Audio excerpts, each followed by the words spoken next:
And welcome to Activate Your Abundance. I'm your host, Shefali Burns. Thank you so much for being with us today.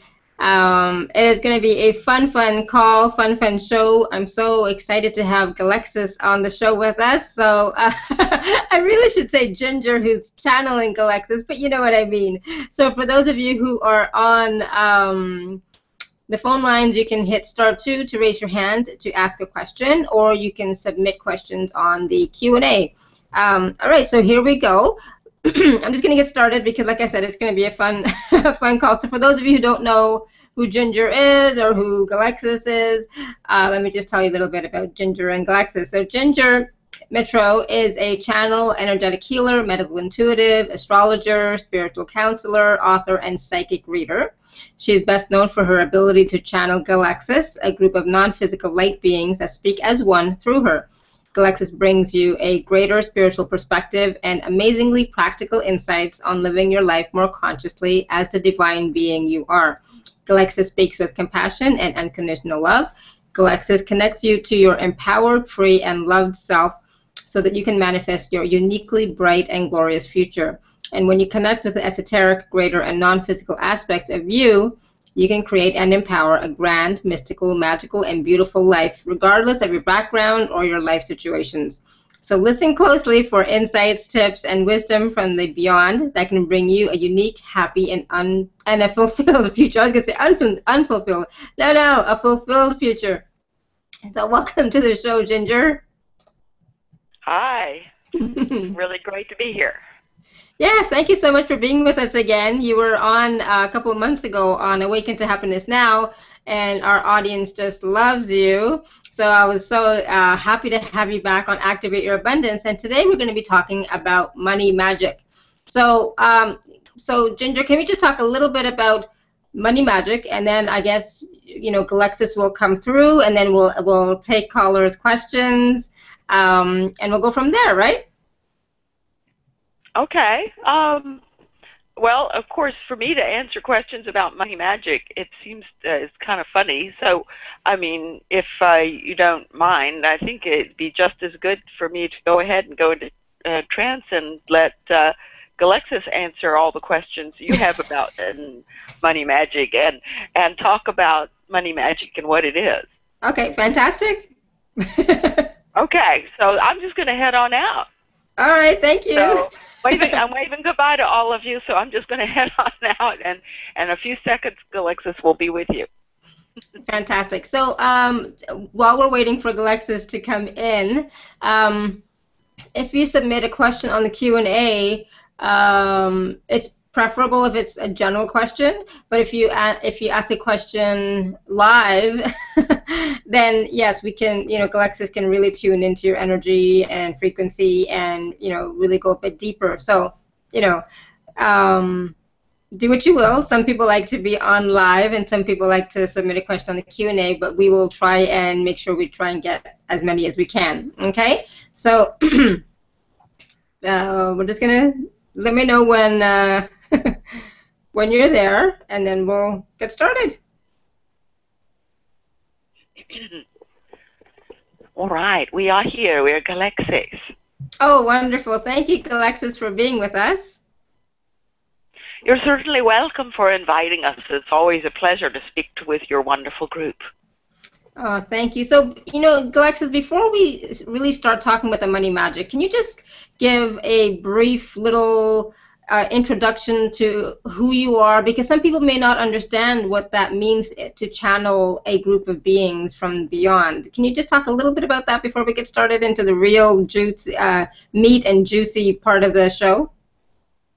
All right. Well, we are a group of beings, none of whom are physical. All right. Most of us have been physical. Some have not. We come from the Earth. Or from other star systems.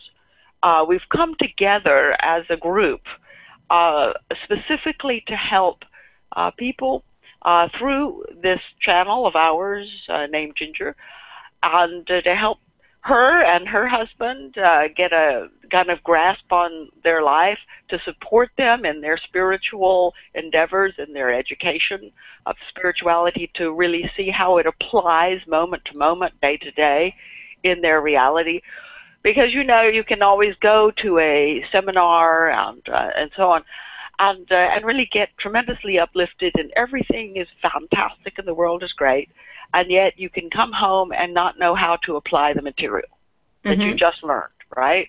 Yes. And so a lot of the work that we do is trying to describe how to apply the material, what state to be in as you are responding to circumstances in your life, how to respond to those circumstances, what to go through inside, how to feel, think, whatever, in the best way uniquely for yourself, so that you can stay in your power, stay free being yourself, being in your free will, having and claiming your power of choice, being able to actively energize, move, and flow the divine energy of your being, you know, into this world that is actually an illusion. It's a kind of a wonderfully magical construction for you to do your play in, to do your discovering, and how to connect with that, how to really be able to work with that as the illusion that it is, and not take it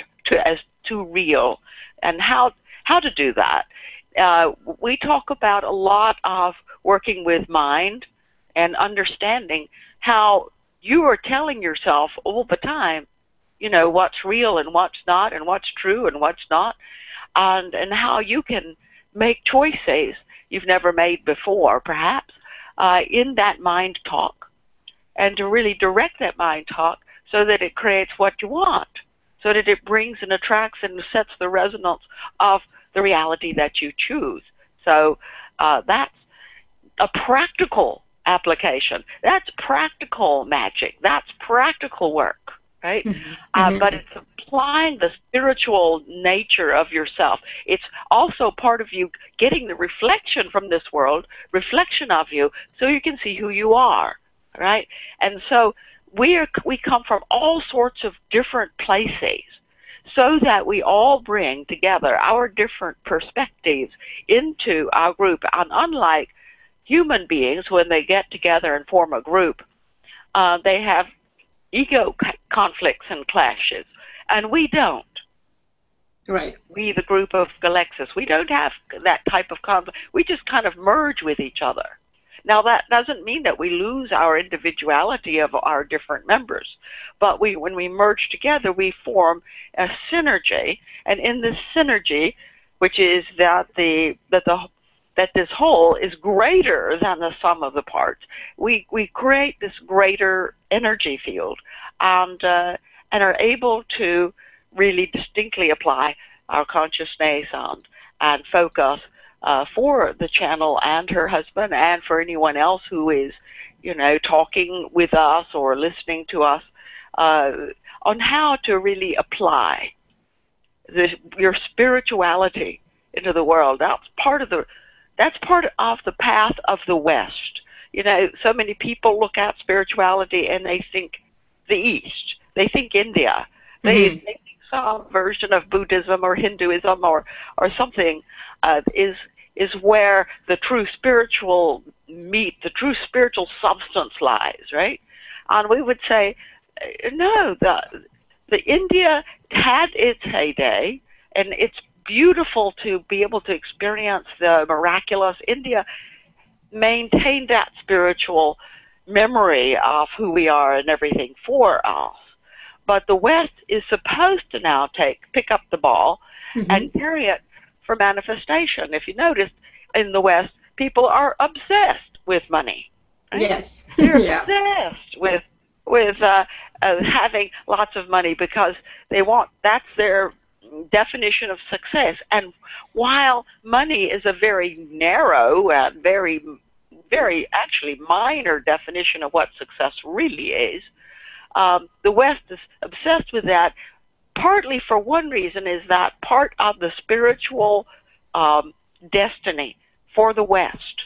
And we would say concentrated very highly in the United States, but spread around the Western world quite a bit. But this focus of the West is to learn how to step into being the God being that you are, to manifest as a creator, which is part of your God nature, is always create, create, create. Mm-hmm. You know, you're not here to problem solve. You're here to create, right? Right. And to learn how to create. And so this whole life, all these lifetimes will culminate as you own who you are, instead of trying to overcome your ego by being at the feet, groveling at the feet of some guru who's going to kick you about and diminish you, criticize you, and so in order to shrink your ego. Mm-hmm. In the West, you have to learn how to befriend the ego and to make it healthy instead of a sick, immature, weak, and petty ego, to make it strong and healthy and correct, because you have to have it. You can't go without ego. People who go without ego lose all sense of boundaries and self. They can't function. You know, you've got some people who don't have understanding or connection with, or have a sense of ego, and they're sitting in padded cells because they don't have a clue who they are. Right. They'll just pick up on, if somebody walks by who's a negative thought, they will think they're that negative thought. So you cannot be at that level of vulnerability. You must be able to make your ego good and strong, but healthy, which means that there's a distinction and a boundary, an awareness of self and between self and other. And at the same time, the true you, using the ego, standing in a sense greater and beyond the ego, will see that all is one. And you can get that experience of oneness, the divine ecstasy, the bliss of connection with the divine, the union with and merging with the divine, and at the same time maintain that individuality that the ego establishes the boundaries for. You see, if you didn't have an ego, there would be no give and receive, right? Because there's no forms through which you can give or receive. All the forms, or the materialization of concepts and ideas, are bodies. You know, you've got your physical body, and you've got plants and animals and rocks, and you've got features of form. These are all form. Money is a form. It's not an energy. It's not just a vibration. It is, but it doesn't appear that way, because people don't read it that way. You read it as form. You see it as form, and you came to work with form. You came to create form as well. And that's as you get more and more into your divine God self, you will understand that, and you will feel more and more of that. And as those who are listening to us right now know, is that as you study and learn about becoming who you are, as you learn how to imagine and create and allow yourself to receive that which you put out there, the vibrational level, as you can give and receive across this boundary of self, this boundary of ego, as you learn how to do that more and more, you begin to be so much more aware of who you truly are, the divine nature of your essence, of your being. And in that, begin to tap into the grand love that is your way home, that is your way beyond birth and death, back to the true reality, what's real, which is divine and unchanging. It will never, in a sense, it will always be there. Love is always there, right? The forms come and go, but the love will always be there. And that's where you will find, by working with the forms, you will discover your creative power to acknowledge and honor the divine that you are. And this is not an ego trip, okay? This is not something that you're going to give all the rewards to your ego so that you're going to think yourself better than everybody. No, you're going to give those to the forms that you are manifesting in, and celebrate them with love and share. Share your radiance out there in the world. That's what you're here for. That's one of your missions. One of your mission is to realize who you are. Okay? And we like to share that in a practical sense. And the other mission is to perhaps help with this incredible change that's going on the planet. And of course, the planet is a place of form. It's a place of manifestation to play in. It's your playground, right? And you want to not only lift yourself, but you want to lift the whole world with you. Many of you who are listening have reincarnated from times past in which, and of course there really isn't any times past or future, but you reincarnated. You came to this particular life specifically because this is a life of culmination, a life of celebration, a life of coming home. We, as the group we are, from all our different levels, various locations, and so on, are so excited about this that we have been very close to quite a few of you, and some of our members are individually, not as the group that we are right now, but individually channeled by other channels around the planet. We are here because we are working with and helping anyone in humanity who wishes to listen and to grab hold and say, okay, yeah, I'm going to be the creator that I came to be. I'm going to celebrate my divinity, and I'm going to return home to divine union, to that unconditional love, to the oneness, to the bliss, to the ecstasy of love. All right. So that's our trip and your trip combined, you know. And and most of the work we do with people is not even done necessarily in the sessions with a channel, but we have we get around. We're in people's meditations around the planet, right? And we do healing work and helping work and kind of helping people stay on their alignment, on their path, on their truth. Okay. Wonderful, thank you. And you're right. I remember when you were on our show last time, you had mentioned how we could connect to you, like before we go to sleep, and then you would work on us during the nighttime. Exactly. And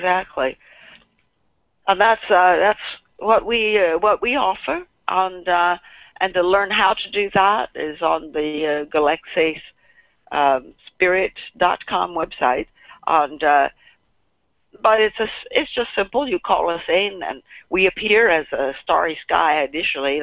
So you see all the individuals of us, and all your friends, points of light that are beautiful around you, and you can start to connect with that.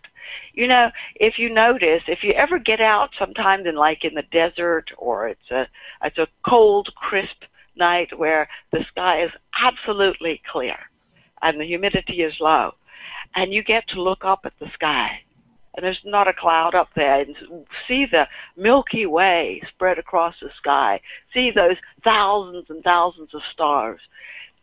If you ever get a chance to do that, notice how there's a part of you that feels connected to the stars. Absolutely.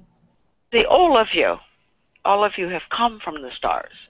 You were not, your origin is not planet Earth, all right?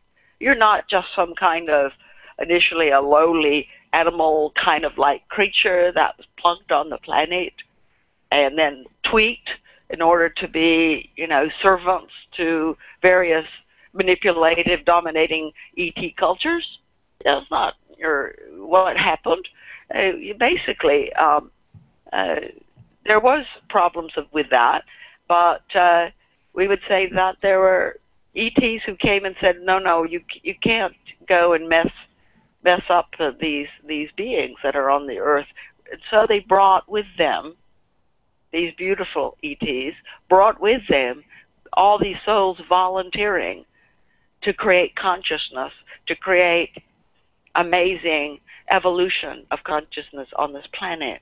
And so you came from other star systems, sometimes other universes. You came to this one, this free will universe, and then you came into this particular range of star systems and saw Earth and said, this is an exciting project, a great adventure. I think I'm going to want to join in on this. I'm going to help out. I'm going to be part of this fabulous playground, this fabulous consciousness experiment that's happening on this beautiful, beautiful, glorious, very highly creative planet.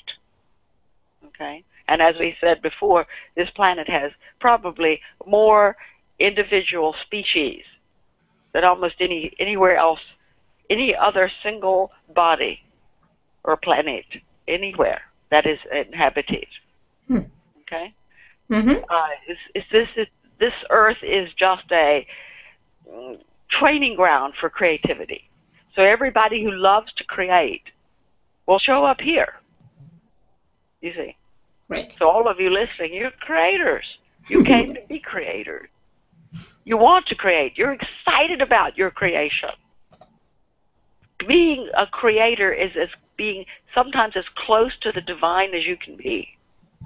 People, when they're in the creative process and they are creating, feel that ecstatic feeling, that light flow, golden flow of energy. That is the divine nature flowing through them. It is an exaltation, a celebration. It is a phenomenal experience. Okay? Here we are, Earth, Creator Workshop. Wonderful, beautiful. And as you just mentioned, we are all creators and we're all creating stuff all the time, every minute of the day. But sometimes, Galexis, we're trying to create and we're getting, blocks in our way, obstacles in our way, or the money's not flowing enough so that we can create even more that we'd like to create. What's up with that?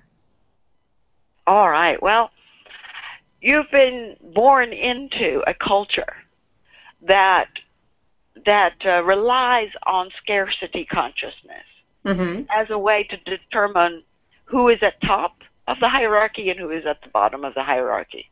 Now, on a spiritual level, there is no such thing as hierarchy. Right. So it is a man-made ego setup where it's basically based upon, it's a masculine derivative based upon military order. Okay, so you've got, your generals at the top, and you've got your privates at the bottom, and you've got all these ranks going up, and everybody in the rank can be bossed around by the rank above them. It's a kind of an order of power. Gives you your power, your value, and what it is that you are to do. And this has been going on planet Earth. It's part of your genetic material coming from other star systems. We would say there, especially Orion and others, in which this whole concept of manipulation, domination, and control and hierarchy came from.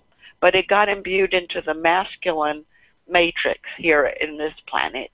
And so it is a way in which men figure out where they fit, where they belong in their culture, and what they are to do.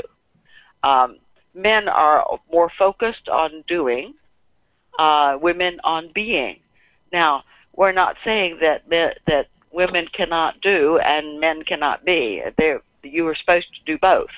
But it created a culture, but this whole mixture between the various races and working out stuff and creating.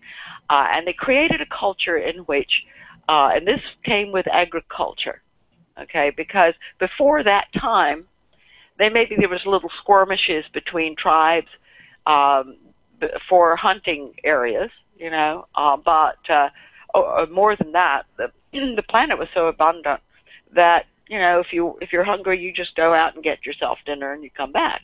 That's the way it is.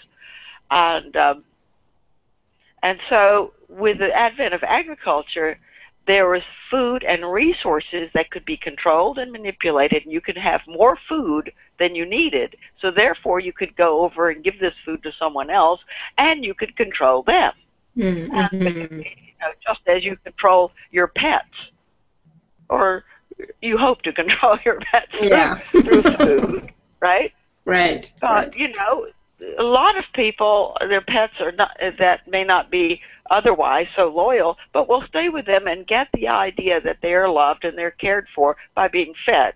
So as soon as there was excess food, and it was not just readily available, they were able to concentrate people into little villages, have the agricultural lands, and they required lots of land to grow agriculture, right?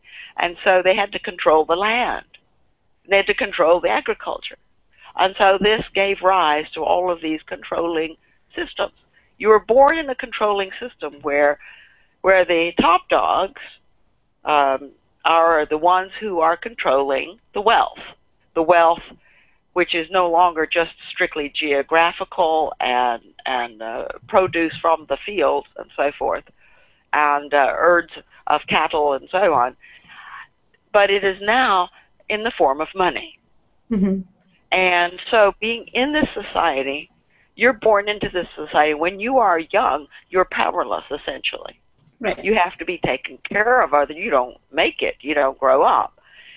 By the time you grow up and you begin to understand this humongous value, this excessive value given to money, it becomes a really big, important deal.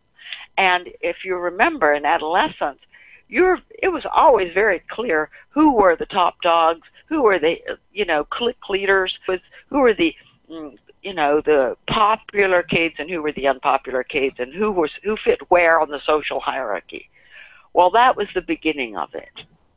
And if you were, and you are, a very highly spiritual being, and you're here really to expand yourself, to grow, to learn, to become more of who you see yourself as being, to take upon your creatorship, right? Mm-hmm. You'll find that you didn't fit into these particular hierarchies very well. That's true. It was like, okay, this just wasn't as important to you. Money is not as important to spiritual people, and that's just the way it is.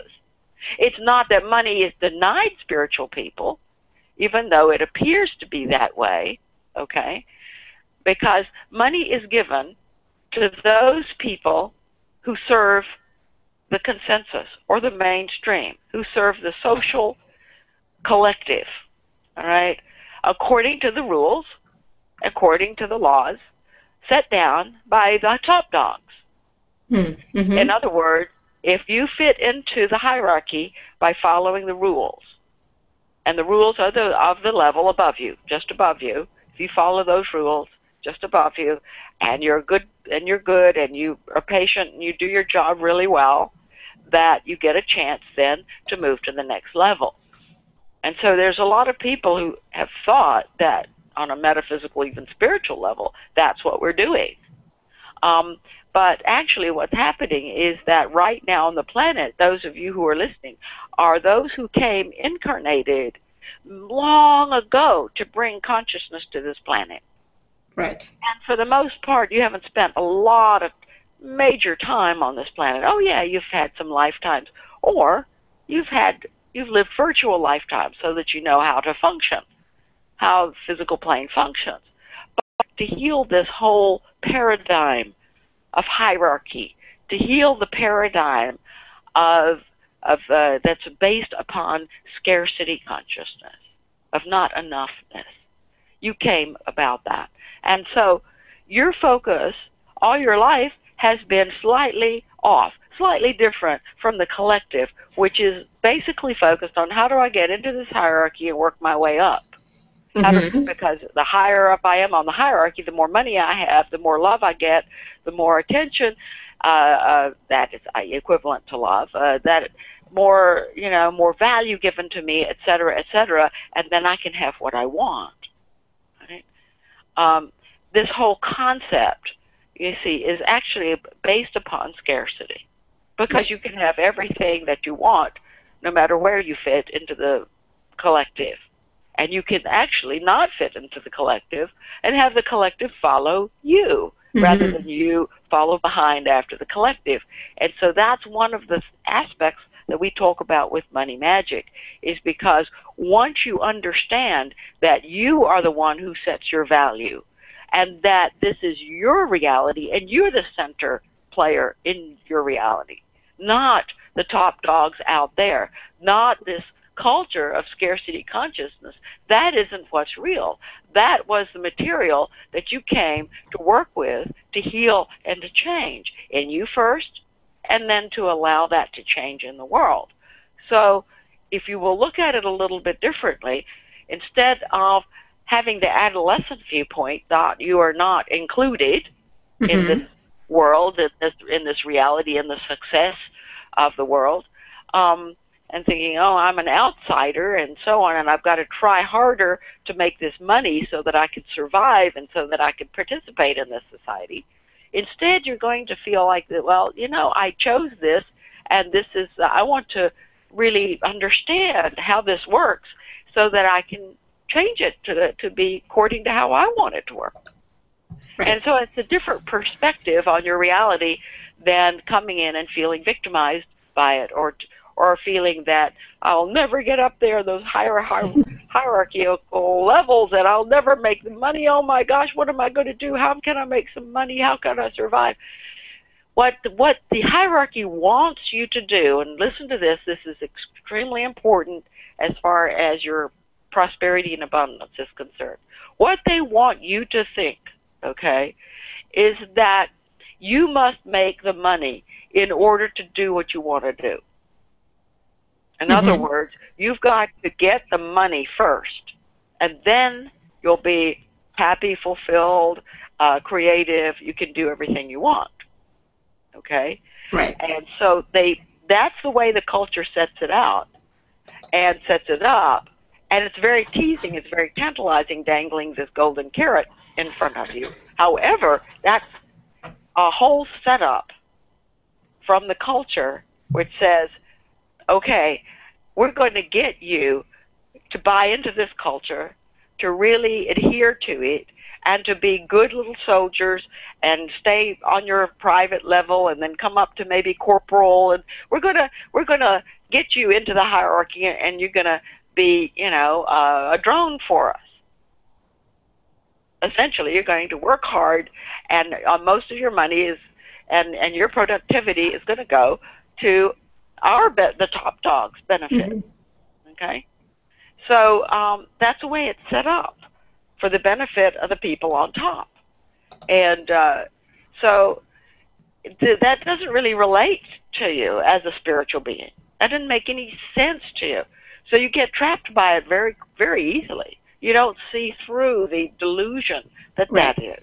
Yeah. Actually, the way it works is this, all right? The way it works is that if you value you have and you own your own value as a divine being, you develop your gifts, you focus on what you want to do first, right? What is it you want to do? Now, we're not talking about escapist activities. We're talking about creativity. What do you want to create? What do you really want to create? And we're not saying focus on wanting to create money, okay? Don't ever focus on creating money, okay? Money is a symptom. It is a side effect. It is a result of your creativity. It is not what you're really wanting. As long as you want to create money, you're going to never have it, because you're going to be already compromising who you are and what you want in order to do stuff you don't want to do in order to get money so that you can survive, and then hopefully put some pennies together and build up a little bit of a nest egg to give you some time off to where you can start doing something you want to do. And that's the way it was set up, so that you would not be independent. And people who are independent, as you know, throughout the centuries have been burned at the stake, stoned, killed, destroyed, banished, you name it. So basically, You want to be present as an individual. You don't want to be into escapist activities unless you are a creator in there. For example, an escapist activity is watching movies. If you are creating movies, that's not an escapist. Okay, the escapist is the one who's passive. So as long as you have something that you actively do that expresses your creativity, okay, go with that. Right. Make time for that. You'll be amazed. If you make time for it, you will have time for it. Don't wait for time to be given to you after you fulfill your survival requirements, after you do your work for the dollar or whatever. Don't wait. Don't put yourself last. Put yourself first. You've got to make time to do what it is you enjoy doing. So if you like creating, if you like painting, then you need to set up consistent times for yourself to go paint. If you get our drift. Yep. When you do this, you build up value for you. Okay? When you build up value for you, and you value yourself and not the dollar and not that survival paycheck or whatever it is. If you value you and you don't sit around fantasizing, oh, if I won the lottery, then I could do what I wanted to do. If you're instead doing it a little bit at a time, all right, or however you can do it, and you know, what was it thought Jesus says, you know, give to Caesar or what is Caesar's? In other words, give, you know, okay, so you give some of your time to earning a survival paycheck or making the money that you need or building your fortune, whatever it is. You do have time for that. But also, give time for yourself. Now, the secret of it is this, is that once you get how to value yourself, you step outside of the hierarchy. This is like an alarm going off to the consensus, to the top dogs, to the mind police, okay? Oh my gosh, this person has stepped outside the ring. They're no longer buying into the scarcity. They're no longer seeing this reality as belonging to somebody else that they happen to just be a slave to, right? Yeah. So it starts to get their attention. Now, if you are in a reactive or escapist or rebellious mode, okay, now we're talking adolescents, they will kill you. They will get you. They will zonk you. You will be penniless. You will not be able to get anything. You will be even perhaps socially rejected. You cannot resist this world that you've got here. You cannot judge it. And so this is a critical piece too, because in order to hold your resonance, you have to hold a resonance of your spirituality. And spirituality does not criticize and diminish and judge. It has an evaluation of what is appropriate for it, but it does not judge what other people need to do. It understands them, and it comes from a position of, well, let me create something different, right? It starts with you. You're not going to be able to get rid of all the tyrants around the planet right away, but you can get rid of the tyrants in your own life.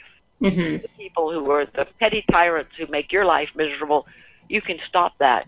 You can heal that, and it's not like, and step out of the victim. You see, you're not a victim.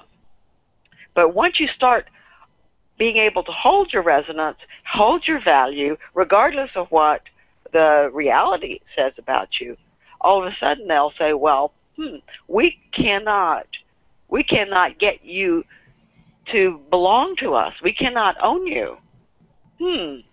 That's interesting.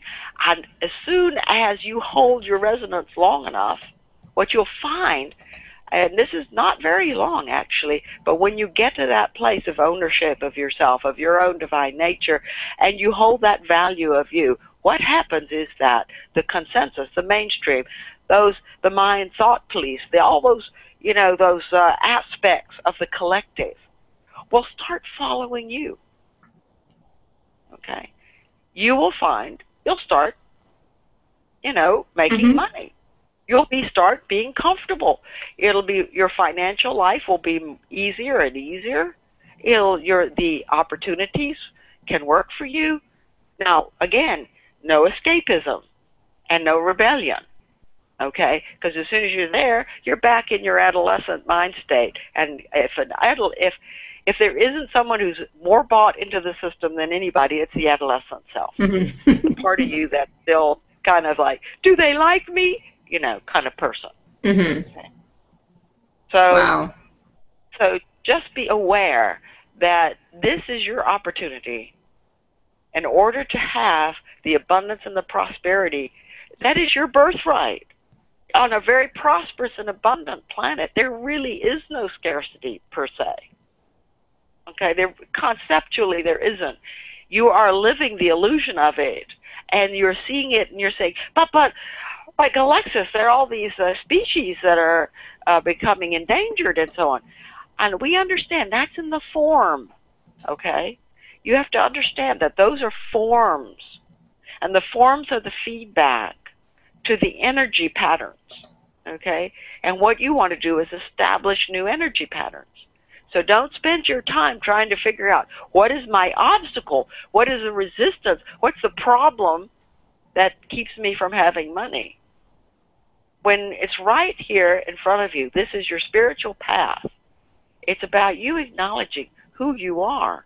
As soon as you start working from the level of the greater you, of the greater perspective, and not the ego you, not the better than you, but the greater you, okay, with love and compassion, and doing your creativity, giving and receiving, loving, touching, and healing, and really honoring and respecting the divine within you and all beings, and seeing the oneness. As soon as you get it, when you get there, you're what is called self-realized. You're enlightened, you know, and people go there. Some of you go there every now and then you get into fear and you shrink back into the smaller self and feel at the mercy of your environment. But those are forms. Those are forms. You need to hold the resonance of the reality that you want to live in. And when you honor yourself, you will start to see that the scarcity disappears out of your life. Scarcity disappears in every area. You have enough love, enough friends, enough everything. You have enough. There's no not enoughness. You are enough. You love enough. You're good enough. You work enough. You do enough. You get enough rest. The energy or the state of enough becomes yours. Then the consensus follows you, right? It follows you because you've got the secret that everybody wants. Everybody wants abundance, right? But abundance is not, the vibration of abundance is not lots of money. That's a form that can come from it. But the vibration of abundance is that you are enough, you do enough, you do it good enough, and you do it fast enough. You're correct to your unique cadence. And you, being enough, you then can have enough. You do have enough. You are enough. You have enough. And when you get into the energy of enough, it doesn't matter where you are in the hierarchy, whether you're dirt poor and you're just, 2 paychecks away from homelessness or less, or whether you make a really, really good salary and live in a beautiful big house. It doesn't matter where you are. When you have the energy of enough, that's when you're free. You're free of this scarcity consciousness, and then you become a magnet for all kinds of resources. Money is just one kind. It's been overvalued as the most important resource to have, because it's the gateway resource. If you have money, you can get anything else. But no, it really doesn't truly work that way. All the forms are available. And that forms means money. It could mean good, beautiful housing, there's a gift of housing. It could be anything. It could be all sorts of things. But it could be opportunities. It could be partnerships. It could be people who can really support you. It's all sorts of wonderful things. And so you can have that abundance, but you've got to come to a place of enough. And that's where you have to honor and acknowledge your divine nature, because the divine is infinitely abundant. Mm-hmm. There is no limitation to the divine. So really, essentially, there's no limitation to you either. You were just born into a culture. You chose to come to this culture because you want to change stuff.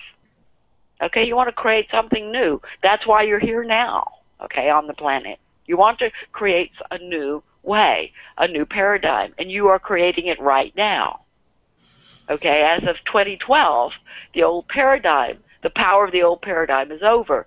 You are the ones who are creating this new paradigm, and the new paradigm needs to be enoughness, which will get people out of the hierarchy, which will balance the masculine and feminine energies, and enable people at all levels and in all cultures to have the abundance and prosperity on the material level that is really possible. Okay? Wonderful. Wow. Thank you. That was so, enlightening. I'm sure everyone is truly enjoying this. Do you want to take some questions, Galexis? Because we have some people with their hands raised and questions on the Q&A, so I thought we would take some questions. But that was sounds good. What a great answer you gave me. That was fantastic. All right, so we're going to go to Ohio first. I think it's Ashley. 1 second. Hello. Hi. Hello. Hi. Thank you, Ginger. Thank you, Shefali. It's been wonderful. Oh, you're welcome. Do you have a question for Ginger? Hi. Alexis? So, Ashley, what would you like to talk about? I would like to talk about how to embody exactly what you're saying, but more specifically, how to find clarity and really an ability to make a strong and final decision in my life, both in career and relationship, but mostly in career and the ushering in abundance. All right. Well, first of all, understand that there's a part of you that feels, okay, I've got to make some choices because what's happening right now is not exactly what I want to create. So I need to make some new choices. But what we're sensing here, and most people have this, is because of the overvalued, over-prioritized energies around money, for example, or that you must have a good relationship in order to demonstrate that you're a good person and lovable and all that kind of stuff. There's a lot of weight, what you might say psychic weight, pressure. There's a kind of almost a heaviness about having to make these decisions, and you feel like pressured to make the correct ones. And this is part of this whole hierarchical nature of your culture, is to say you must make the correct decisions for yourself, the best decisions, because if you don't make these best decisions, you can just screw up your life, and then it's going to be a total mess, and then you're going to have to spend all this time, figuring it out and rectifying it, and there's going to be pain and suffering and all sorts of things. And so what we're picking up is that, in a way, it's very easy to do this, but you've made these choices too important to be able to make them well. Does that make sense to you? Really does, right. Yeah. And so when you put yourself on the hot plate like that and say, okay, you better, get these really best decisions made and make the top choices, the correct choices now, ASAP. So you always also put urgency on it too.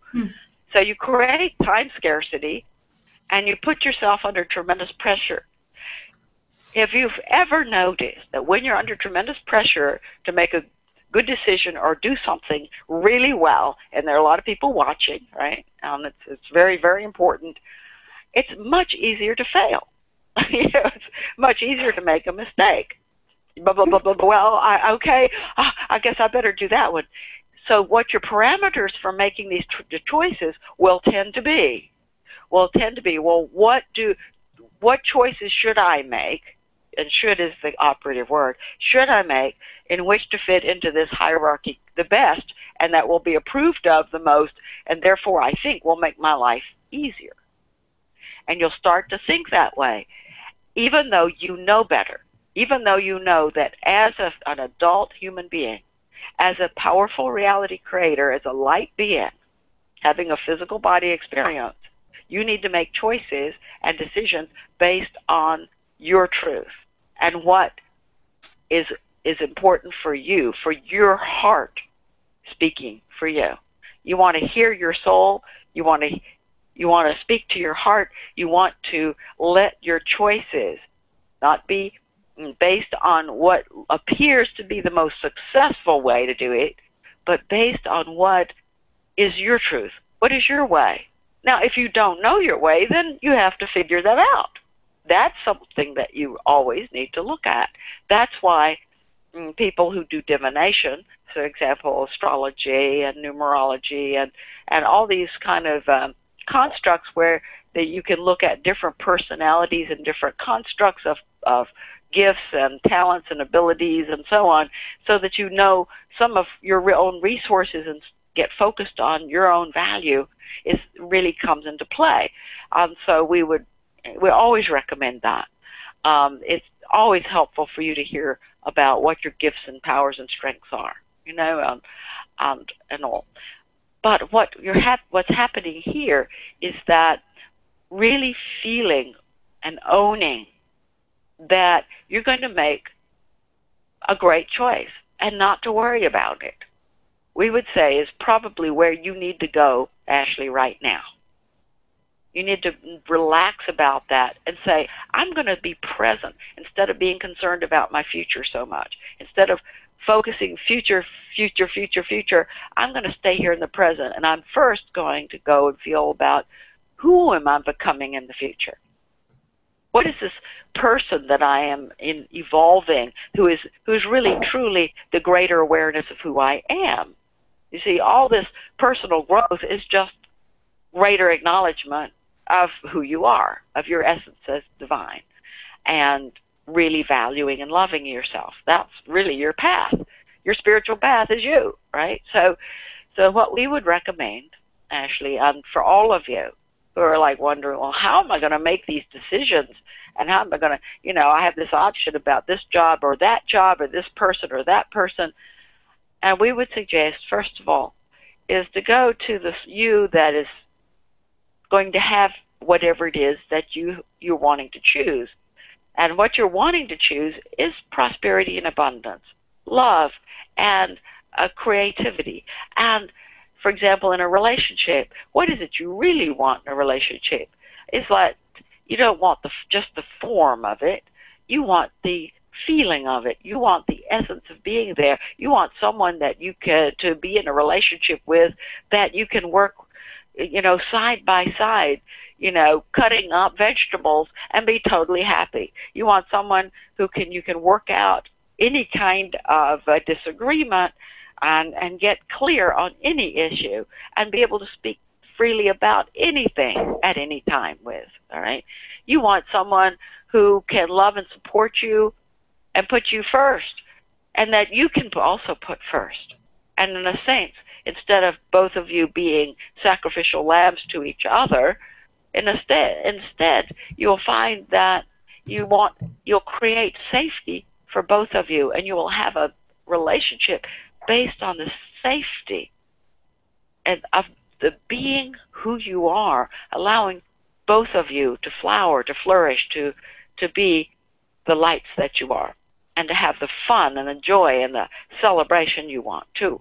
So in financial situations, okay, what job, what activity do I want to do to bring me money? No, don't go look that way.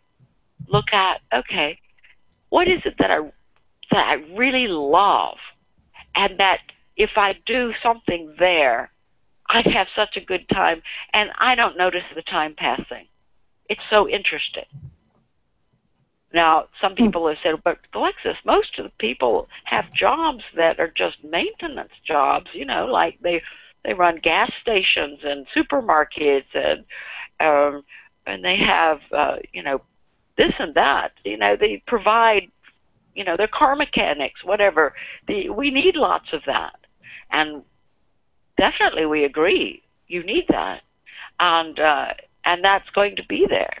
But you personally, you actually, and those of you listening, are not necessarily here just to do that. You can be fully realized. You can be fully spiritually evolved. You can be doing what you want to do, but you can still have a bread and butter job. That doesn't inhibit you as long as you, don't spend every waking hour fighting and resisting, having and forcing yourself to do it, which exhausts you, and then you can't do anything you want to do. So you want to just look at what is it that would make me happy, that I'm intrigued with. Now, some people are very intrigued with marketing. It is fascinating how to sell and market. We're not saying that you cannot be in business, okay, or whatever. But if selling and marketing, if the way people respond and interact and how you interact with people isn't your thing, maybe it's creating something else. Maybe it's about some creative activity, painting or music, but we're talking about creativity in its most generic sense. If you find working with animals the most satisfying, most exciting, wonderful thing, and you think about animals all the time, well then, that's where you've got to go, okay? Now, you can have a bread and butter job and then spend time with animals. One of these days, you could possibly figure out, oh, if I do this with the animals, maybe I can make enough money to support myself and I can do it full time. Great. But if not, then you compartmentalize in a sense and you have a job. You do not do a job and rebel against it, resist it, judge it. Remember we said earlier, do not resist, judge, or whatever? But you can have a bread and butter job. Now, you probably don't want to. You probably rather do something that's really fun. So that's for you to figure out what feels right for you. And one of the things we have done with, we did recently a seminar on relationships, but we actually put in a piece that is going to be going into our abundance material because it's on how to speak to your soul and get answers from yourself, from your soul, directly, okay? And so we're going to share this with all of you because every one of you needs to get answers directly and to trust your own answers. You've got them. You've got the ability to do this, okay? And that is by tuning into your soul. Now, your soul is generally can speak to you through your body. The soul is a feminine part of yourself. It's deep. This is a part of you that got emotionally wounded some years ago in your life. Wounded in a way that made you feel you were not good enough, you were not okay. And you've been recovering from that wound ever since. Everybody gets wounded at some point. It's part of the nature of living in this culture and part of coming into the interaction with that which you want to heal, okay? And so that wounding right there is still underneath there. And the soul wounded, the wounding it basically was a judgment on who your essence is, on your soul. So in order to talk with your soul, you have to, in a sense, forgive and release all judgments you have allowed to be made on you or that you've made on yourself. In other words, you have to forgive yourself for having been so hard on yourself or having given away your power to other people, your choice-making capacity to other people, or you have to forgive your sense of being devoted to making money rather than to your own happiness. You've got to forgive all your wanderings away from your spiritual path, right? So that when you talk to your soul, because you're going to feel a little bit guilty because, by golly, this poor soul of yours has been suffering, right? You want to really honor and love and acknowledge yourself. And what we sense is that the soul shows up most through emotion. And emotion will show up. The emotion that emotion is your response, an intuitional connection to your reality. Okay? Emotion isn't anything to ignore or diminish. Emotion is very, very important. Yes, emotion is subject to error, and a lot of people can get emotions that, if they were to go with that emotion, would fool themselves and shoot themselves in their foot. But the point is that emotions do show up in your reality, and they move through your solar plexus. And so to contact your soul, you need to feel and sense your solar plexus.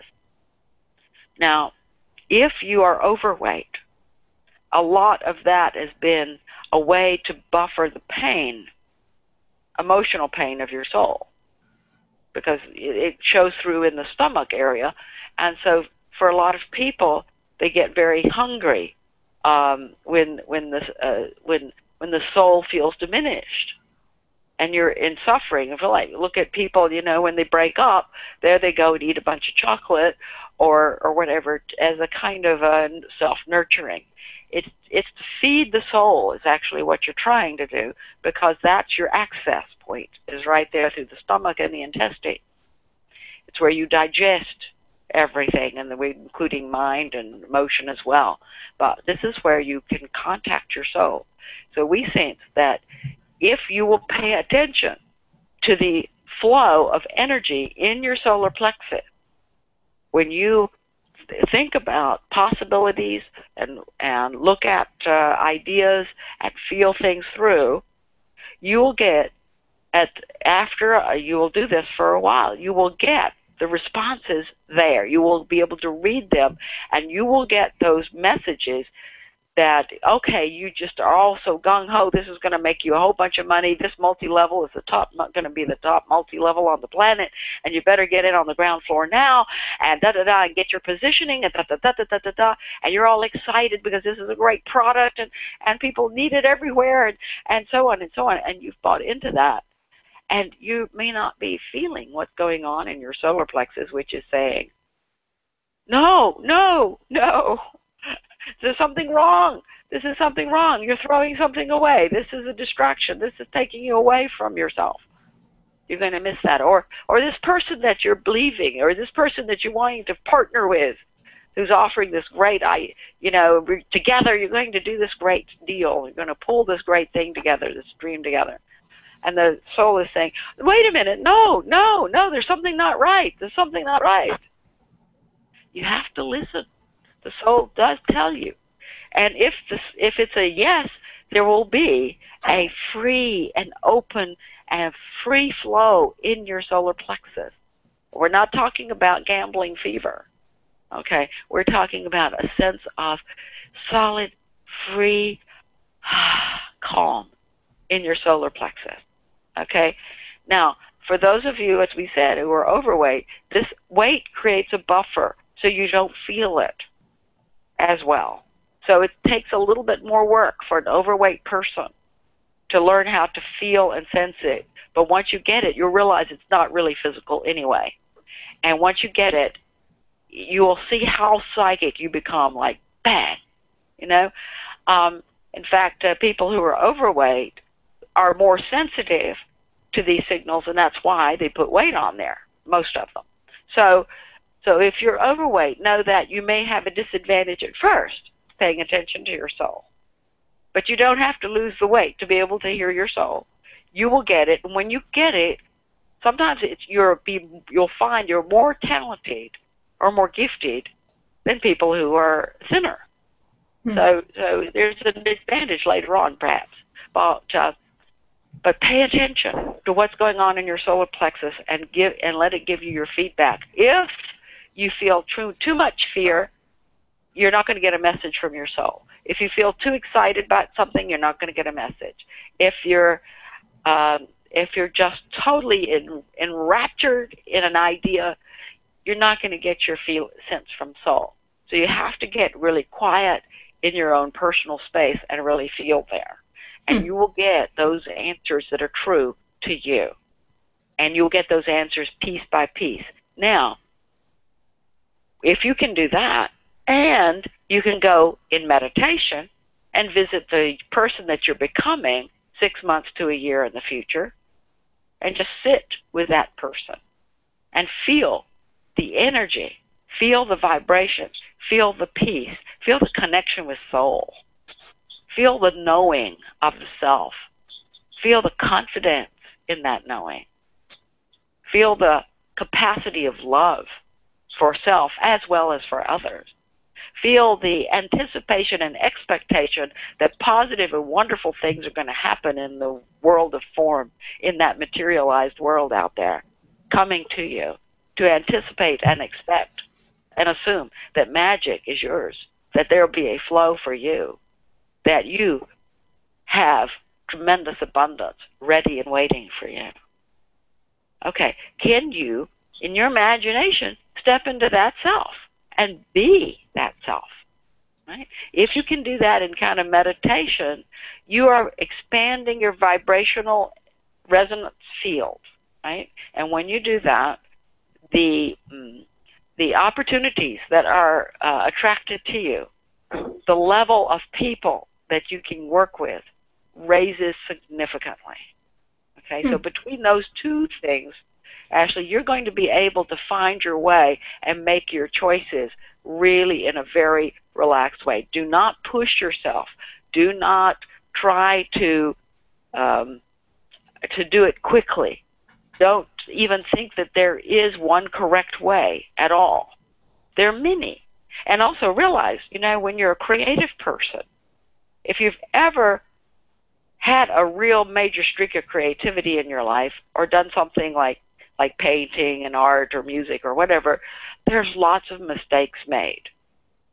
And if you're a creator, you don't hold those mistakes against yourself.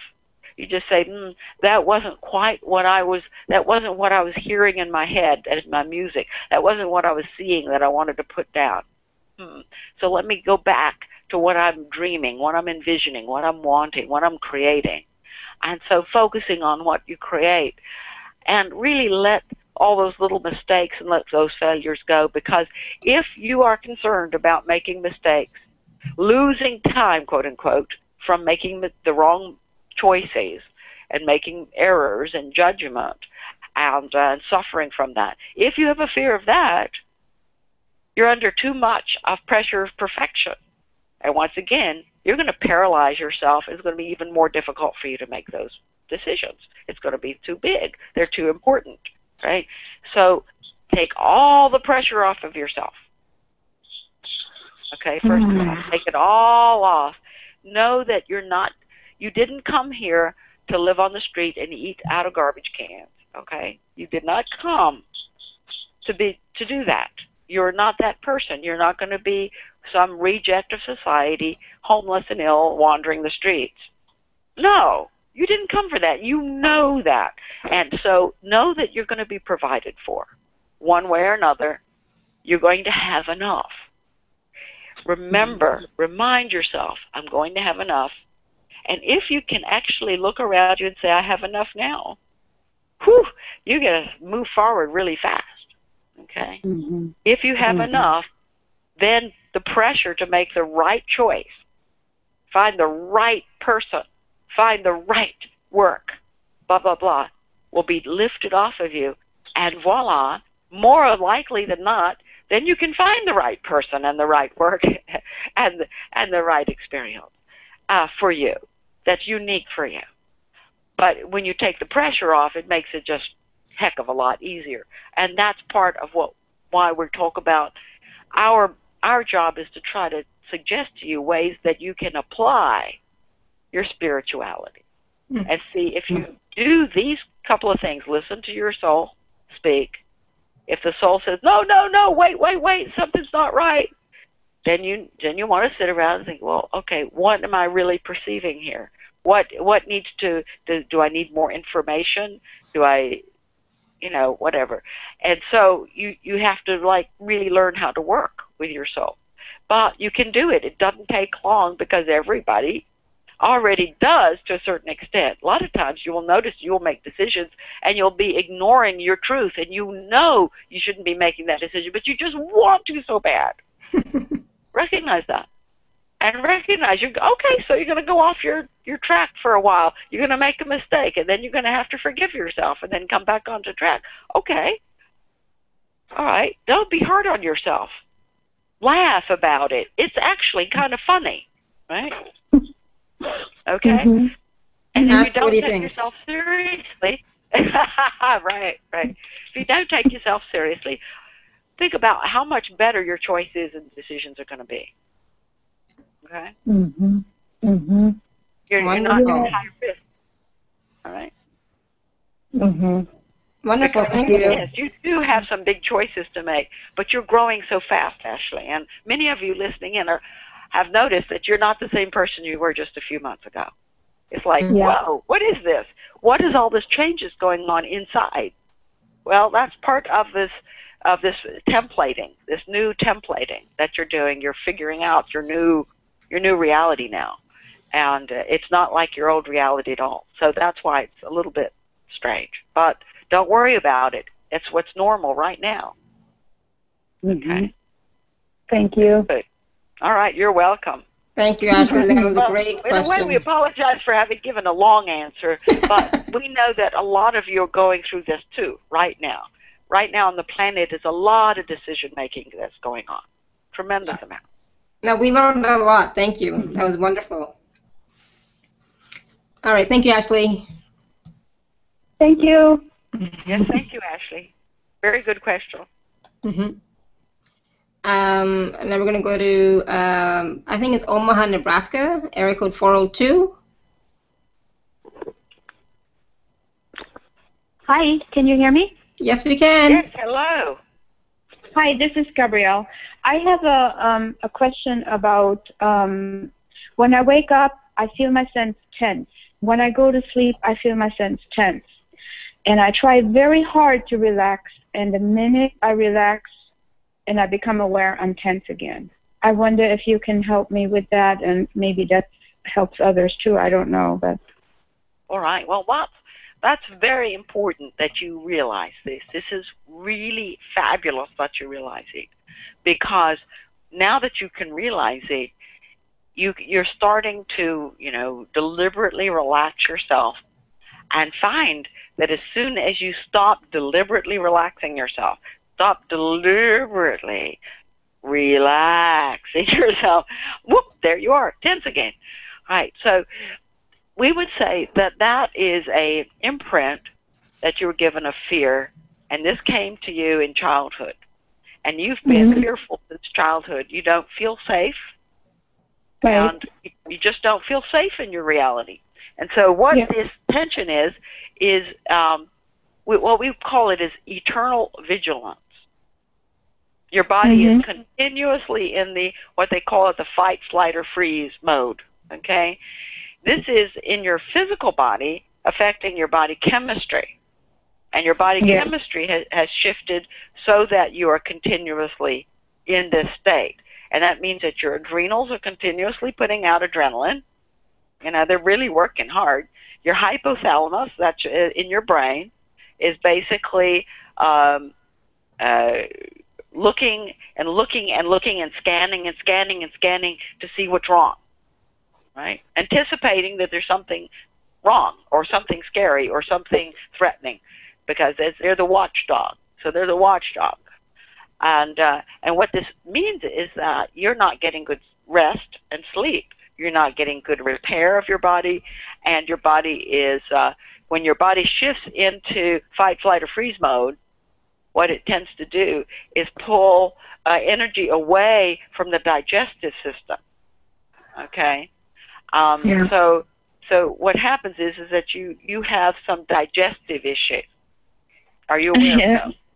Yeah. Okay. I feel like in the last few years that I'm fairly healthy, because I've been You are. with this condition for a long time. but I can't. Even though I'm so aware, I can't let it go. And so all right. Well, here's what we would suggest that you, what you do need to do. You need to reset, repattern your brain. Okay. Right. Now, most people don't know how to do it because in your culture, the whole culture is like this all the time. Okay. Yeah. And if you'll notice that the people that are the high level people that are everybody admires are these workaholic people. Amazing. They have amazing, inexhaustible energy, it seems, and they seem to be working all the time. All right. Mm-hmm. And so your culture is kind of oriented towards that. So for you, your future has to be you having a kind of relaxed and kind of leisurely, kind of laid back life with lots of rest in it. Okay, so you want to kind of visualize your future that you're doing stuff kind of part time, and the rest of the time you're doing fun, relaxing, just inner joy and peace and celebration kind of stuff. Okay, so that's in the future. Now, the past, where you got it anchored in childhood, we're going to go and look at that right now. Most people got some kind of fright in childhood. This is where it got anchored in and established into the physical body. Are you aware of when yours was? 12. Okay, well, that's when you began to really see it. Yeah, because you went into puberty there. Of course, when you go into that time period, that was your wounding. Okay? Yeah. That wounded you. That, in a sense, made you feel not enough. What happened at 12? I'm probably thinking that goes back further than that, maybe around 2 years. It does. Yeah. Yeah, we can see that it actually goes back to age 2, but it wasn't anchored in until about 5 or 6 years of age. Yeah. Yeah, from what I know, and I don't remember everything very vividly, but there must have stuff going on at the age of 2, and maybe then around 3 or 4, and then maybe another. Obviously, it's hitting home because I'm getting about it. So. Yes. Yeah, you're feeling it right now. Yeah. There was this whole place where you felt lost, where you felt rejected, where you felt abandoned, where you felt that there somehow or another you're not going to survive. Right. I did. There was that fear. Okay. That was in your childhood, indeed. That was at around 2. There were some external changes that were happening around you that destabilized you, and it was very scary. Right? Mm-hmm. Now your response to it in your body got anchored in by the time you were in school. So we would say probably or kindergarten or something. Once you started being with other kids, that whole feeling of lack of safety got carried over to your school environment and all that kind of thing. And so you've been in a kind of lack of safety place your whole life, right? You don't know what it feels like to feel safe. Yeah, right. I am always wondering if I'm going to be okay tomorrow, and no matter what I do, even though I feel like I'm fairly successful, I still worry. Right, exactly. Now the worry, of course, is what's continuing it. Right. And you know that. But you just go and say, okay, I'm just going to stop worrying now, because you have these tracks that have been made through your brain that are fear tracks, right? Right. And so they come up and they're strong, and you believe in them and you think they're real, right? So for you, I'm aware that they're not real, but I can't. Yes, you are. You're getting there. And in fact, this awareness has only been coming in recently. Yeah. You've only recently begun to realize this is a program I'm running in my head. Right. But the whole basis of it is that you don't feel safe. Okay. Yeah. And so we would suggest that there are several ways to establish inner safety. Okay. Now, inner safety comes when you well, you know, everything comes all together because there is no time. There's no real sequence of anything. But with it, with the inner safety, is going to come trusting the divine plan. But you can start thinking about your divine plan and trusting the divine plan, and it will also affect your feelings of safety in the day.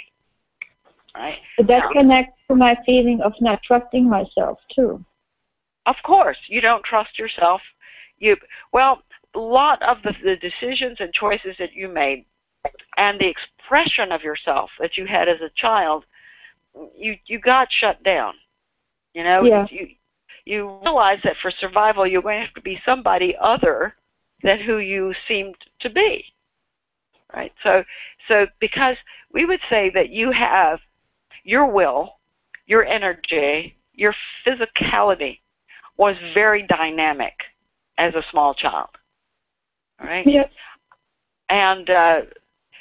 And you just were spontaneously creative. And you would just like, ta-da! And you would just be there. And we sense because you were a female, it was like almost like you were like a little boy. Yeah. You know, and how they let little boys holler and scream, but they don't let the little girls do. Right? Mm-hmm. That's not ladylike. But in a sense, you had so much passion, so much will, so much energy, and it would just come bursting out of you in expressive ways. And so they figured that wasn't right. That wasn't okay. And you got that message right away that you weren't okay, right? Right. And also because it looks like your parents and your environment, your family environment was such that the attention had to be given to somebody else other than you. Yes. It's like you weren't the important one, okay? Right. That you had to give your attention to somebody else, maybe your mother, maybe whoever was the one that was the most wounded one, or whatever. There was somehow or another your attention was forced away from you, and it wasn't important to pay attention to you or develop you. Okay, so you basically got into this adjustment by the age of 5. You were there. It was anchored in by the age of 5 or 6, somewhere in there. Mm-hmm. And you've been living your life tiptoeing around other people ever since.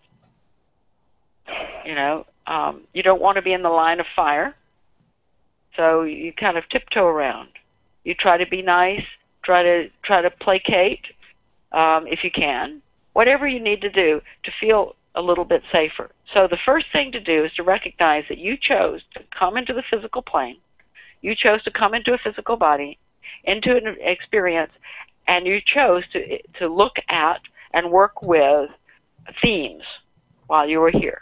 The first theme, and you know, if you know anything about psychology, there's Maslow and his hierarchy of needs, is based on this too. It's actually based on your chakra system. You know about chakras, right? I do, yes. Okay. The root chakra is the first one you work on when you're a child, and that's your survival. It's your security, survival. You're still stuck working on that one. Okay. And because of that, it's destabilized everything else, right? And so if you recognize that this is the order in which you work on stuff, and so this is also, you're working on stuff not from a point of view of solving a problem, you're just learning. You're just learning where you're unsafe. So here's what we suggest to start looking at. Write down all your fears, and you're going to find which ones are repetitive, and you already know which ones are repetitive. The fears that go over and over and over again. Mm-hmm. And the fears that something terrible is going to happen. That's a basic one. Fear that somebody's going to be very upset with you. Fear that you're going to lose something. Right? Yes. You've got those going on, right? Yes. This is all reinforcement to keep you tense and vigilant, right? Mm-hmm. The fear that people's intentions towards you are negative. The fear that you are not worthy, that you're not lovable, you're not valuable. and that somehow or another you have to earn every piece of love or value. And then when you get it, then you have to keep earning it or it'll run away from you. Right? Yes. This is a lot of work, okay? Yes. Recognize that your reality that you chose to come into, that this was a theme for you to learn how to be one with, to feel at home here on the planet, to love and to receive love, to give and receive love, to learn how to overcome this survival thing. That's part of why you're here. It's one of your themes, a big theme, all right?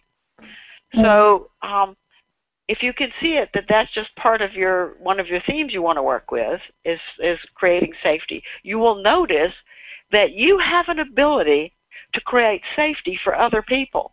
Have you ever noticed this? That's funny because I have a group of people that I'm teaching in metaphysical and spiritual ways, and I can't figure my own crap out. That's right. But when they come to be with you, they feel so good.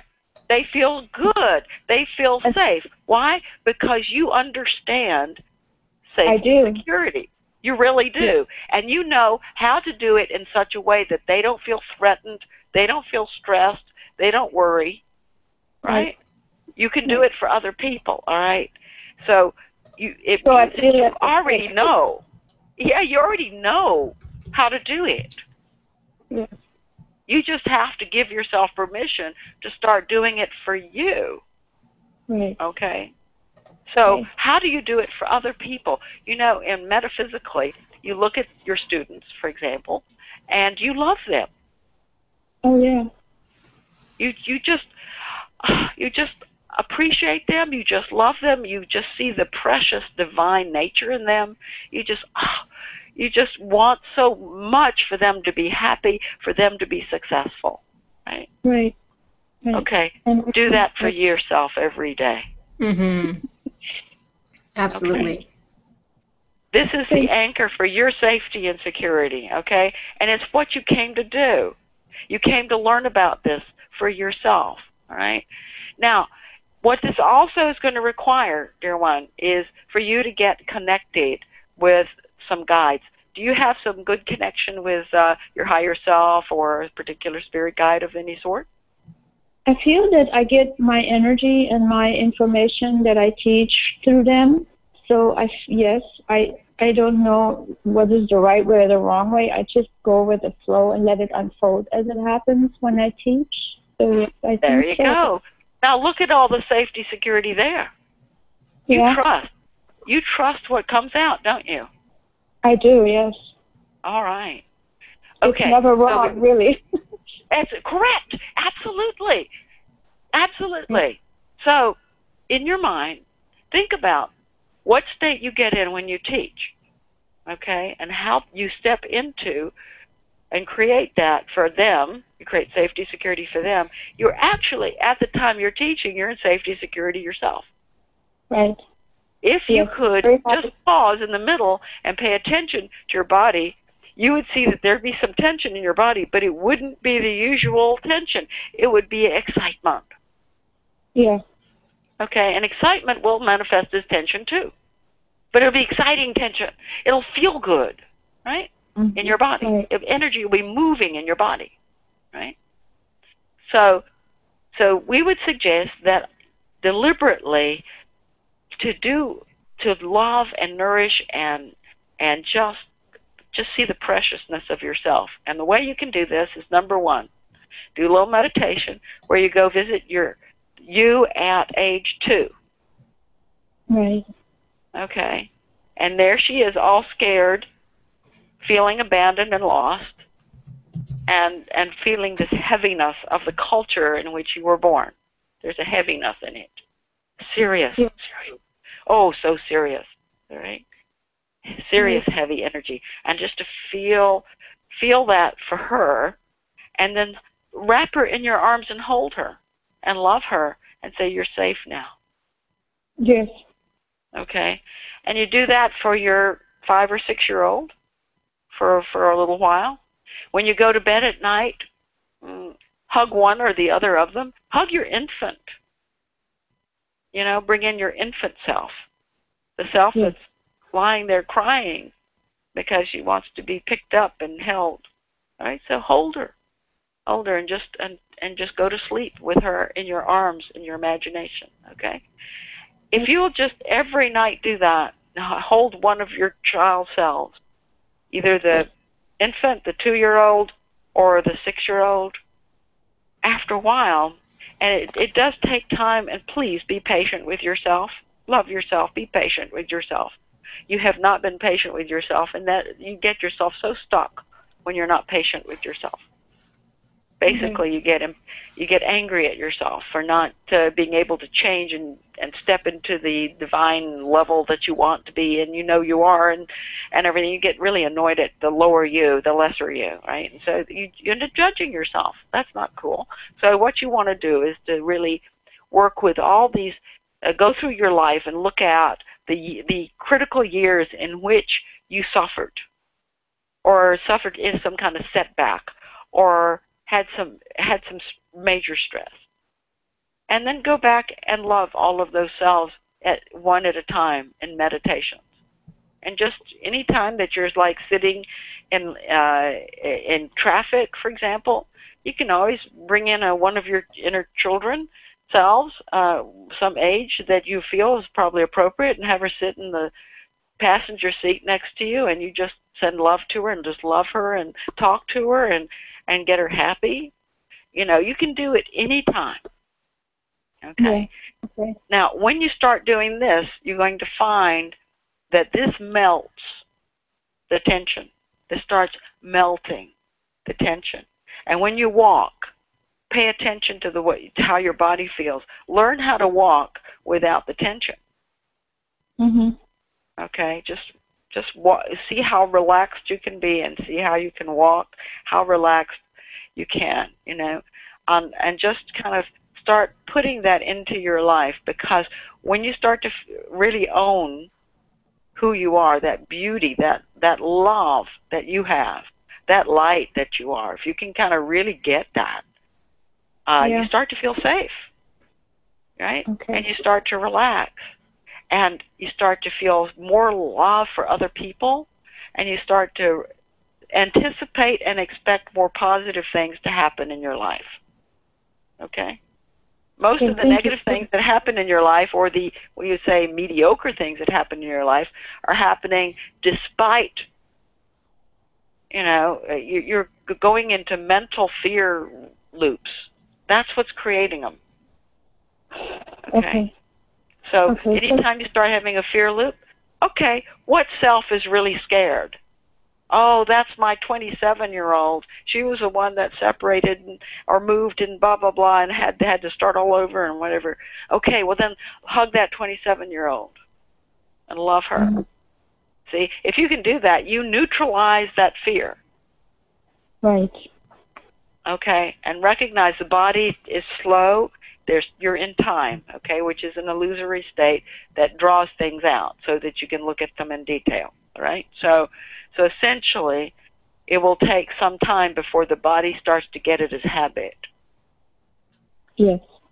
Okay, but as you start loving those previous parts of yourself, you will start feeling safer and safer and safer. And then when you go to sleep at night, you'll hug one of your younger selves, and then sometimes you'll feel your future self come hug you. Won't that feel good? Yeah, just let your future self love you. She's so far beyond you. Just let her come with her incredible sense of safety and love and light, and just wrap you up. And that's why we also recommend, call us in and let us create safety for you. Let that starry sky help you feel safe. You're amongst all those who love you. You're amongst your friends, watching over you, protecting you, surrounding you. Let yourself feel safe. Go deliberately into safety images. And when the fears start coming, now that you've recognized that they're not really real, they're just a program that repeats itself, you can step back and start laughing. Oh, there you are, you little sucker, as you point at your inner saboteur, right? Your inner, that's your negative ego, the one that is trying to pull the rug out from under you at all times and try to tell you the world is unsafe, you better protect yourself. Something horrible could happen any moment now, right? So laugh. Don't take yourself so seriously. You were born into a family that was very serious. There's heavy stuff happening. Okay? It's not your stuff. You came to learn from them. You came to learn what not to do, okay? That's what you learned from your parents, right? I want to go there. I'm not going to take myself so damn seriously. But it takes some doing to do because it's in the genetics and all that, right? So, right. But once you healed your past selves and allowed your future self to start healing you, you start realizing, this reality out here, this is an illusion. It's not real. And what's real is what I'm feeling and what I'm knowing inside me. And when you really get that, the world becomes safe. Yeah. It just I can totally get it intellectually. I can get it intellectually. We know you can. You can get it intellectually, and that's why your body can relax for a few seconds at a time, right? But when you get it emotionally, that's not what that's going to be. That's going to be your pivotal day. That's going to be your freedom day. Okay. When you get, oh, I am safe. I am loved. I am cherished. I am protected. I am okay. I am enough. And I can bring to me enough to be happy to be who I am, and you're like, oh, I don't have to stress anymore. I'll pay attention. I can get excited stress. You stress instead of distress, but I don't have to worry about all that tension anymore. You see, that day is going to come because, heck, you're retemplating right now. You're going to get this probably, very soon, right? Yeah. I've been working on this for a long time. You've been working on this, but you've been approaching it as a problem, okay? Yeah, right. So we're saying you're not here to solve problems, and if you focus on it as a problem, you'll be on it forever because it just creates more problems, right? Because if you see yourself as a problem solver, I'm going to solve this problem, and then my life is going to be great. You're never going to get there. Reality doesn't work that way. Reality, what you manifest is what you pay attention to. So if you pay attention to fears, you manifest stuff so you get to work on the fears. Realize that what you're focusing on is what you want to work on, what you want to play with, what you want to create with. Do you want to create with fear? No. So as a creator, when fear comes up, remember, oh, this is just the opportunity that my reality is giving me, my ego is giving me, to work on a problem instead of creating a solution. Yes. Okay. So the amount of self-awareness you've got is huge. And you just need a couple of little links, and you'll be clicked in to this flow, right? Wonderful. Because you don't have the flow yet, right? But most people who are listening have the same issue. Right. That's what you're given. People. Yeah, that's what you're given by your reality. You're given, you need to be afraid so that we can control you and get you into your rank and get you to be an obedient member of society. Right? Controllable. You'll buy our products. You'll go to our doctors. You'll take our drugs. Whatever.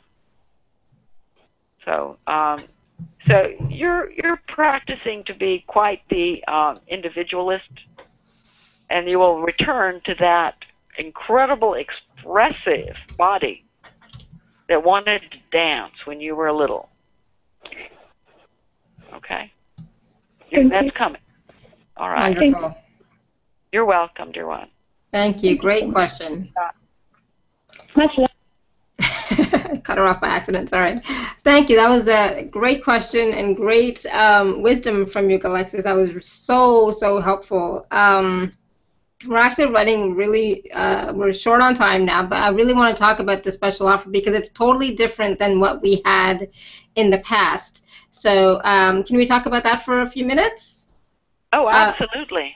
Yeah. So if you're on the webcast, you can just click on speaker special offer. If you're on the phone, you can go to activateyourabundance.com/Galexis, Galexis. That's activateyourabundance.com/Galexis. And this offer is totally different than what we had before, and this is all downloadable content, so nothing's going to be mailed to anybody. It's instant downloads. Okay, I'm just opening up my page. So this is the Money Magic Seminar plus more. There's a lot of plus more in here. Well, that Money Magic Seminar was a weekend we gave, and in that weekend, we were actually able to shift people out of their scarcity consciousness and shift people out of, as we were talking with Ashley earlier, out of the tendency to pressure and push and whatever, and push themselves, right? Mm-hmm. Mm-hmm. We're teach people how to get in touch with and to release themselves, from their psyche, a part of their psyche which we call the inner slave driver or taskmaster or whatever. It's the part of you that kind of bears down on you and pushes on you to be enough, and you don't feel enough, okay?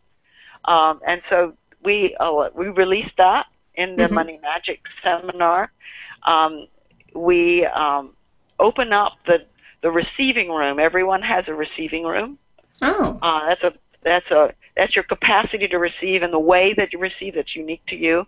And we opened that up, got that real big and expansive, and then we started and initiated a flow of abundance, a flow of divine prosperity, and we got it activated in that seminar. Very powerful seminar. We had quite a few people who had tremendous success in their financial lives subsequent to that, or at least they got money redefined in a way for themselves. They got much more into their power and didn't give their power away to money anymore, right? So that was an extraordinarily life-changing seminar.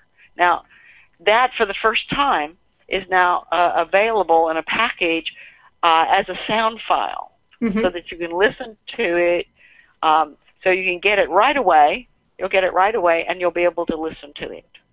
Okay? Yeah. But we have others that focus on different pieces. Like, for example, a lot of people, as we were also mentioning here in our intro, is that most of you think that you have to earn everything. And so receiving is a tricky thing for people. So we have stuff about receiving, about how to release the whole earning consciousn's, so that you're creating, which is a giving, and then you're receiving, and then you're owning it. So it sustains. And this is part of this flow. We call it the reality zone, where you are able to manifest really well for yourself and get this flow going. There's a flow where life becomes effortless. The magic just shows up. The synchronicities are phenomenal, and you can just trust and rely upon this magic, that you are a magician. That's really your nature. And so we have healing for your scarcity consciousness. We have healing your relationship with money. We have, and we talk about also about the different stages of emergence, because as a reality creator at this particular time on the planet, you are emerging. And by that we mean that you're basically coming out of the old darkness and you're moving into a lifetime of conscious expansion, consciousness and conscious awareness, which is part of wrapping up the whole cycle of birth and death and all that. In the Eastern, you basically have to become karma free and pay off lots of karma, but that's not the way it is anymore. So your financial future and is determined by your willingness to emerge and be yourself. We were talking earlier about how if you are yourself, then the consensus culture will follow you. You will become more successful. You know, dollars will come your way, and so that's why we also have one called, you know, calling dollars your way. Mm-hmm.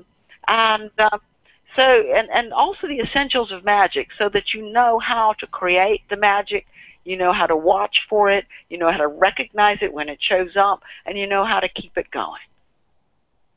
Oh yeah, there's so many cool programs here. And then on top of this, we did a series of seminars on abundance. Mm-hmm. Right? This was never offered on our in our catalog list. These seminars. But they were transcribed and edited by the one who channels us. And so these 5 discussions are also included as a Word document, so that you can, or as a PDF file, so that you can have those documents as well. Mm-hmm. Right? So you can, that talks about the law of attraction, how to use the law of attraction. That talks about your divine nature and how to allow the prosperity and abundance to come through your 3 channels of your divine nature. Just things like that. Really very powerful stuff. And we don't know that it's really mentioned as much elsewhere. So some of this will be new for you. Some of this will really help your manifestation creative process. Oh yeah, absolutely. I'm just looking at it, and I mean, it's, you know, there's one called Energizing Your Financial Future, you know, which sounds really exciting too, because, you know, we are unfortunately or not always thinking about our future. You know, either we're worrying about the past or thinking about the future and trying to make it be what we want it to be. And sometimes we're, you know, we wonder if we're doing it right. So if we can energize it and magnetize it, maybe we can get it to come to us more easily with ease and grace, right? Yes, exactly. And even on that, on the second one, on part 2, we even talk about getting the spirits of nature to help you. Mm-hmm. Yeah. Yeah. Because you see, it being the thing we want to point out here, being that many of you are would be considered fringe people. You know, you're spiritual people. You're not mainstream or regular people, right? Right. So if the consensus is not, the mainstream is not giving you a lot of energy in the form of money and support, until you build yourself up into that really high level value that magnetizes and attracts it to yourself. In the meantime, you want to work with your helpers, and so as a result, you can get tremendous amount of energy from your guides, from your spirit helpers, from other and higher aspects of yourself. And this is indeed the path of people who are on a spiritual or alternative kind of path to the consensus culture, to the hierarchical mainstream, is that you can tap into this support team and their infinite energy for you that's on the other side. You have a special access to the other side. Even if you don't think you do too well with it, don't ignore it. It will bring you tremendous amount of energy, tremendous amount of support. And it will also really help you, as in our last discussion, to feel safe, to feel supported, to trust the divine plan for you. Okay? Absolutely. Yeah, I mean, Galexis, there's so much information in this package, you know, and there's like 9 hours plus 4 hours plus, you know, several 2-hour sessions, you know, like 6, 7, 8 2-hour sessions plus the transcriptions from Manifesting Abundance here. There's a lot, there's a lot of content here, a lot of meditations and energy. So I'm really looking forward to looking at that. And like I said, it's all downloadable right away, so you can get it today. You don't have to wait a couple of weeks to get it mailed to you, so that's a bonus. But there's a lot of stuff there. It looks so exciting. It looks so, you know, I mean, even today, just our session today, our talk today has been so enlightening, and I totally resonated with it. You know, it has been so helpful to the listeners and to myself. You know, it's like, wow, I'm gonna have to have you back on again for sure soon because you have so much. All right, well, we accept. Well, yeah, We there's. love talking about this, and we love touching all of you because even though you only spoke directly to two of you, we can feel your presence. And even those of you who are listening after the live broadcast to the repeat of it, or listening for the first time just to the recording, we're touching you too. Yeah, okay. Absolutely. Oh, yeah, and I would highly recommend people go back and listen to this again because, like I said, there was so much wisdom on this show. You know, so much wisdom that came through. So please go back and listen. And there are many tools that Galexis mentioned for us to start doing, many tools and processes for us to start doing right away. That can help all of us. So we definitely go back and listen to this. It was like there's so many nuggets in here. I can't even remember all of them, but there was just so much. So thank you so much, Galexis. Thank you so much to the callers and listeners who are watching and listening.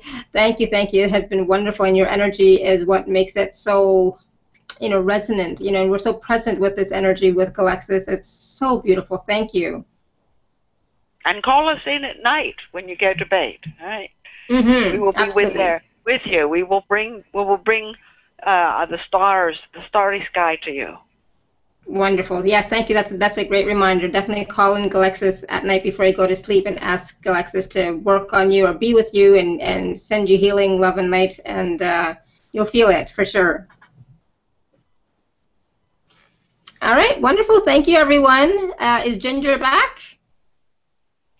No, we're still here. Well, she's not going to come back. We'll just say, but we wish just all to say to all of you, for her as well as for us, thank you so much. We have so enjoyed working with each one of you.